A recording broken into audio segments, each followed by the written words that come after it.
नमस्कार दोस्तों, मैं हूं फिल्म क्रिटिक आह्वान फ्रॉम सिने ब्लूज। और आज हमारे साथ जुड़े हुए हैं राइटर डायरेक्टर सैयद अहमद अफजल, जिन्होंने हाल ही में रिलीज हुई सीरीज शिक्षा मंडल पे काम किया है। और इनका सीरीज MX प्लेयर पे रिलीज हो चुका है। बहुत ही अच्छा थ्रिलर माना जाता है और काफी प्रशंसा भी की गई है परफॉर्मेंसेस और ओवरऑल डायरेक्शन का। शिक्षा मंडल, जैसा आपको पता होगा, is based on real life incidents around the education scam which happened in the country, not very old but of late। कैसे उसमें दिखा गया है कि कैसे undeserving candidates from the rich people from the rich background, they influence the politicians, bureaucrats। और apparently क्या होता है कि यही लोग डिजर्विंग और ब्राइट स्टूडेंट्स को लाके उनको धमका के they impersonate those undeserving people who have bribe the politicians. और इसी के ऊपर ये सीरीज पूरा एजुकेशन माफिया के ऊपर ये सीरीज पूरा आधारित है। तो अहमद अफजल जी, सबसे पहले हम आपसे जानना ये चाहेंगे कि ये विषय आपके दिमाग में कैसे आया, कैसे ये सब्जेक्ट ने आपको प्रभावित किया। सर, ये बेसिकली मैं आपको बताऊं, ये विषय जो था वो मुझे मेरे प्रोड्यूसर जो थे पीयूष दिनेश गुप्ता जी जी उनका कॉन्सेप्ट था और MX प्लेयर की स्टोरी थी, वो लाए थे जी और उन्होंने मुझे दिया था। तो फिर इसको हमने स्क्रीन प्ले में डेवलप करना शुरू करा, स्क्रीन प्ले और डायलॉग में।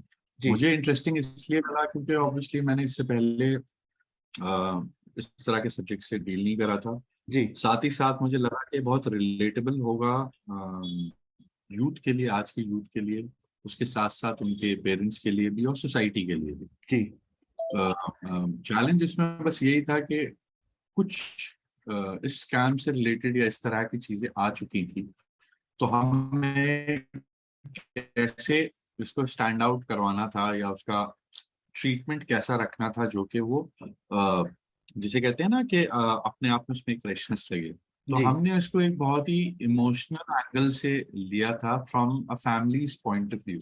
एक फैमिली जिसके साथ एक हादसा हुआ है, जो बेटी उनकी किडनैप हुई है, बहन किडनैप हुई है। तो how from that perspective we see the entire show and the entire story. तो चैलेंजिंग था अपने आप में कि हम इसको इस तरह से दिखाएं और फिर इस तरह से कैरी फॉरवर्ड करें, कैरेक्टर्स इंट्रोड्यूस करें। और एक उसमें और बात मैं कहना चाहूंगा कि जो सबसे पहला थॉट मेरे पास आया था कि इसको हम नैरो डाउन कैसे करेंगे स्टोरी के लेवल पे। तो एक स्कैम सोसाइटी के डिफरेंट सेक्शंस को किस तरह डिफरेंटली अफेक्ट करता है।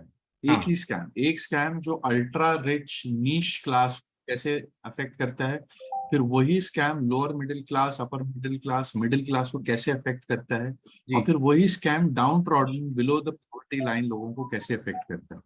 और इसी के चलते मतलब different sections of the society जो हैं, अलग अलग स्ट्राटा के, वो अपने आपस में कोलाइड भी कर रहे हैं ड्यूरिंग द स्टोरी, राइट आपस में भिड़ रहे हैं। राइट तो जैसे जैसे स्टोरी बढ़ती जाती है वो लोग उनके कोलिजन्स होते रहते होते रहते हैं हैं। जी। बढ़िया बढ़िया सोच है अफजल जी। आपका उससे पहले जो आपने मूवी बनाया था लाल रंग 2016 में, वो भी उसी रियल लाइफ इंसिडेंट्स पे आधारित था, right? It was basically the blood bank scam. जी तो जी। So do you have a thing for this real life incidents? आप रियल लाइफ में जो स्कैंडल्स होते हैं उसी से ज्यादा प्रभावित होके आप स्टोरी सोचते हैं, ऐसा क्या, ऐसा मान नहीं, सकते मैं सोचता नहीं हूँ। एक तो कभी कभी लक भी हो सकता है आपका, मतलब इस तरह का डेस्टिनी हो सकता है कि आपको इस तरह की चीजें बनानी है। हैं? बट जी मुझे कभी कभी वो इवेंट्स और वो इंसिडेंट्स जो सोसाइटी को अफेक्ट करते हैं किसी तरह से, उनमें बहुत दिलचस्पी आती है। एक सोशल कमेंट्री जहाँ पे होती है एंटरटेनमेंट के साथ। जी और लाल रंग में भी एक सोशल कमेंट्री थी, because blood is something which is universal. Right और ब्लड के बारे में हमने बातें बहुत करी हैं सिनेमा में, लेकिन ब्लड के ऊपर कोई फिल्म नहीं बनी।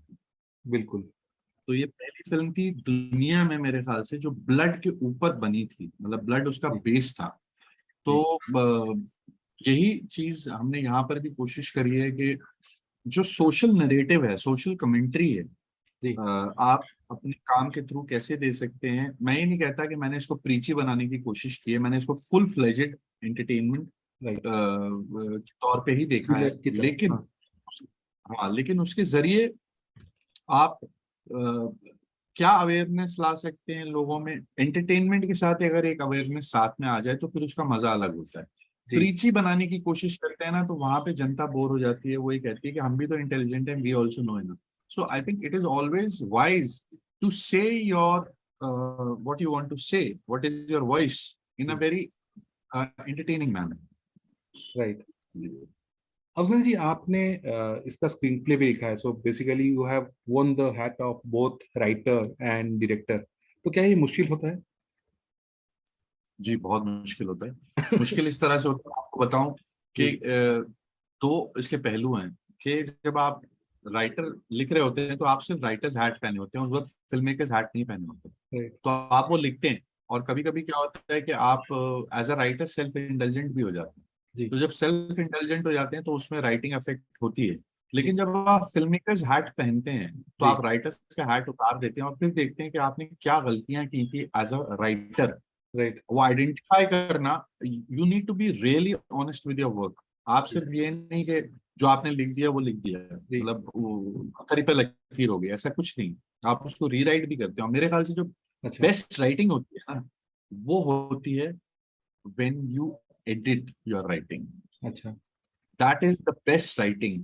अच्छा, जब आप एडिट करते हैं अपनी राइटिंग को, that is in my opinion the best writing. Because edit करना अपनी राइटिंग को या अपनी राइटिंग को खुद रिजेक्ट कर देना is a very brave thing. और ये झलकाता भी है, रिफ्लेक्ट करता है कि how honest you are with your work. Right, तो ये दो चीजें, दो पहलू हैं। और जी, साथ साथ इसका जो एक एडवांटेज और है वो ये है कि आपने जिस तरह से सोचा था, इसको लिखते वक्त इमेजिन किया था, हाँ, हाँ, तो जब आप लिख रहे होते हैं तो हर सीन आपके दिमाग में, कहते हैं ना जब कोई भी चीज आप लिखते हैं तो वो हमेशा याद रह जाती है। जी, तो वो पूरे सीन, वो नरेटिव, वो स्क्रीन प्ले, वो characters as a film maker आपके दिमाग में रच बस जाते हैं। तो उसका फायदा शूटिंग के दौरान बहुत होता है। जी, आपको इन एंड आउट सब कुछ पता होता है।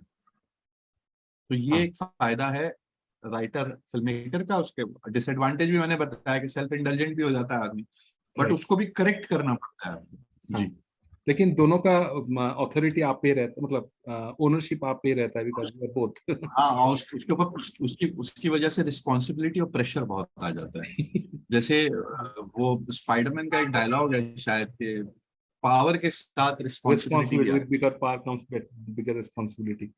है। राइट। तो शिक्षा मंडल में आपके साथ और भी राइटर्स जुड़े हुए थे, राइट? जैसे निकट जी पांडे जी हो, जी, स्क्रीन और प्ले, भी राइटर जुड़े हुए जी अखिलेश जी हो, आई थिंक उन्होंने भी कुछ लिखा है कुछ हिस्से। तो जी। कैसा रहा कोलैबोरेशन एक साथ राइटिंग का? मैं आपको बताऊं, एक साथ बेसिकली नहीं हुआ था पहले। मतलब होता है ना कि आप ड्राफ्ट्स पे आते हैं, तो अच्छा, मुझे जो ड्राफ्ट मिला था जी, उसके बाद फिर एमएक्स की तरफ से फिर उसको मैंने दोबारा से हमने वो शुरू करा। लेकिन उसमें ऑब्वियसली इनपुट और जो स्टोरी है वो तो स्टोरी एमएक्स की तरफ से आई थी, जैसे जायसवाल साहब हैं, उन्होंने इन्हीं की स्टोरी थी। तो राइट, सबका कंट्रीब्यूशन इसके अंदर, अच्छा, सबका कंट्रीब्यूशन है। बट हाँ, जब मेरे पास ये आई कहानी तो फिर मैंने इसका नरेटिव जो है जी, और वो दोबारा से लिखना शुरू करा, स्क्रीन प्ले लेवल पे, इसके लेवल पे। और I would say it is a team work sir. मतलब not a single person can make a web series or a film. It is always the team which does it. Yeah, but yeah, you can say that the filmmaker has a lot amount, the director has a lot amount of pressure, and he or she has to extract the best out of everyone who was involved in the project. Right, right. जी sir, आपने अपने career में बहुत सारे अच्छे कलाकारों के साथ काम किया है, ट्रेमेंडस एक्टर्स, जी। जो फिल्म हिंदुस्तान, फारूक शेख जी फारूक के शेख साथ साहब। काम किया। फिर लाल रंग में amazing actor like Randeep Hooda, and of course Akshay Oberoi is deeply underrated actor. And अभी पवन मल्होत्रा, द पवन मल्होत्रा एंड गुलशन देवरा। तो what is it that you always surrounded with tremendously I superb जी actor? I find myself fortunate enough to have worked with these exemplary actors. I'll give you an example. When I was supposed to meet Pawan Malhotra Saab, so I had butterflies in my stomach. Like I had to narrate him the story. अच्छा, For the first time, I was meeting him, and I was meeting him when I had to narrate a story. okay, अगर ऐसे ही कहीं party या कहीं और मिलते तो अलग बात होती, बट यहाँ पर तो और एडेड प्रेशर भी था. And it was a fanboy moment when I met him because we grew up watching Salim लगड़े पे मत रो, हाँ, हाँ, बाग बहादुर, नुक्कड़. right, We had grown up watching हाँ, him. correct, He was like kind of we used to idolize him. Like हम्म, ऐसा होना चाहिए. And then Black Friday, sir. absolutely, So all these things were in my mind when I was meeting him, and he was such a fabulous human with right, such a pure heart, such a pure heart. I can't tell you. But I still don't call him Pawan sir. I call him Dadda. What is he been acknowledged as a Shiksha Mandal? So after we Nasu shot, Dadda, we completed okay, the shoot, I started calling him Dadda, and he loves it when I call him okay, Dadda. Whenever I call him up on the phone, I call him Pranam Dadda. So he loves it. So okay, that is the kind of camaraderie we develop. okay, Apart from that, Gulshan is a fantastic actor. Like I'm again, I would say I'm fortunate enough to have associated with him on this project, yes, and his script sense, his scene sense is अच्छा, tremendous. Sir. There okay, is like which is very rarely found, and I found it only in Farooq Sheikh Saab earlier. अच्छा, How to map a scene before enacting it. So he maps the scene even before he enacts it. He knows where he has to pause, take a pause, where he has to like continuously say the dialogues, where he right, has to do the modulations. right, So he maps everything in advance. अच्छा, And that is the reason why he takes so much of less of retakes, अच्छा, because everything is mapped out in his in head. his और brain, अगर वो हम्म, किसी scene को वो lead कर रहे होते हैं, जी, तो बाकी एक्टर्स को भी आसानी हो जाती है, बिकॉज वो उनको फॉलो कर रहे हैं उस, बिकॉज ऑलरेडी उन्होंने उस सीन को मैप कर लिया दिमाग में, जी, तो वो बस उनको फॉलो कर रहे हैं, उनके क्यूज को फॉलो कर रहे हैं, तो सबके लिए वो इंटरेस्टिंग और अच्छा हो जाता है. fantastic, और गौर का अगर मैं हाँ, गौर का अगर मैं कहूँ तो I think she is a star performer. जो स्टार मटेरियल होता है ना सर, के हाँ, 5 फुट 9 इंच की हाइट और उसके बाद वो वर्दी, तो वो हाँ, जब सेट पे आती थी, लोग ऐसे ही लगता था कि कोई आईपीएस सच में आ गया है. तो वो ऑरा जो correct, क्रिएट हुआ था उनके नाम, जी, and the way she handle the character in the sense के उस कैरेक्टर की जो वल्नरेबिलिटीज पर्सनल लाइफ में और जो वो फियर्स कॉप है प्रोफेशनल लाइफ में, correct, तो वो दोनों काफी दूसरे से अलग हैं. और ऐसा होता है जनरली लाइफ में. जी, लोग प्रोफेशनली बहुत सही होते हैं, पर्सनल लाइफ उनकी वल्नरेबल होती है. तो वो जो correct, नुआंसेस उसने उन्होंने पकड़े हैं, जी, and I think one of the bravest actors I've worked with, because the kind of action she did, and she हाँ, never thought twice right, before giving her consent कि नहीं, मैंने कहा कि ये करना है मैम और ये करना है और तुम्हें कहा ठीक है सर मैं करती हूँ, आप बताइए क्या करना है. एक दिन में घोड़ा चलाना सीखा उन्होंने. अच्छा, फैंटास्टिक. जी सर आपके जी शिक्षा जी मंडल में दो दो और भी बहुत दिलचस्प कैरेक्टर्स हैं.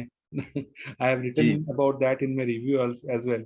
वो है डॉक्टर जी नन्ही जी एंड द अदर जी is Madhav Donald.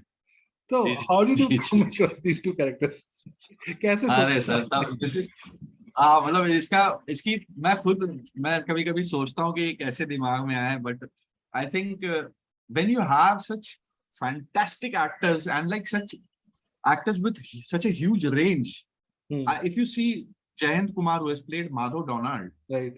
if you see him in Lal Rang, and if you see him right now, he was a rickshawala Harnam in Lal Rang. I don't remember that. See, that is the reason. Like if you watch Okay. the film again, you'll realize the range he has. Yeah, yeah. There he's Right. playing from Bihar and Haryana as Shapular and a professional donor. And here he's playing a mafia gangster who has some Portuguese lineage to him, got like light eyes and all that, and a lot of flamboyance and style and everything. So such kind of actors, when you have, obviously they inspire you. Hey, Baba, let's write something interesting. And the same goes for Nanne.